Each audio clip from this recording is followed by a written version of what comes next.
हलवे जरदे मुर्ग पुलाओ देगा चढ़ियाँ इहदा उन्वान है जी बरसी खा दो हलवे जरदे मुर्ग पुलाओ देगा चढ़ियाँ दुध फ्रूट मिठाई शरबत लोकी सारे इकट्ठे होए आंढ गवांढ ते सज्जन बेली रिश्तेदार ते निक्के वड्डे रज के खादा मौज उड़ाई मार डकार ते सिफतां करदे भुख दे हथों मर गया बाबा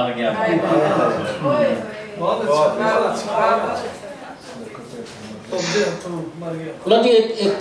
कुछ गजल दे शेर ने ये भी पंजाब के बारे च ने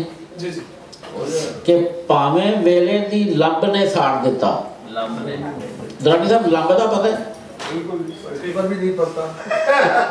नहीं पता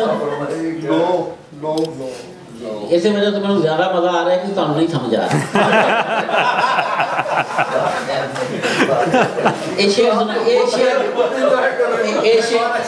सुना के मैं बाद कह सकता कि मेरे शेर हर बंदे की समझ नहीं आते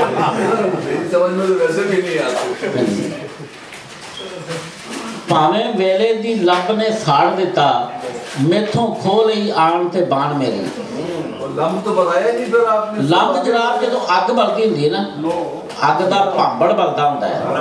ते जदों जिथे शोला खत्म हुंदा है अग दा उस तो उत्ते जिहड़ी चीज हुंदी है ओनू लंब कहंदे ने आज पता चला दोबारा पढ़े हां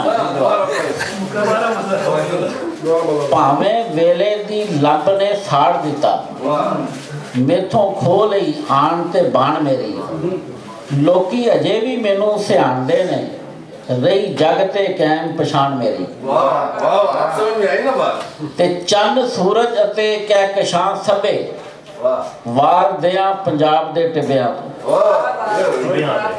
चंद सूरज अते कहकशां सभे वार दियां पंजाब दे टिबियां तो रावी कंडे तो लै चना तिकर सारी कथा मेरी दास्तान मेरी बहुत शुक्रिया।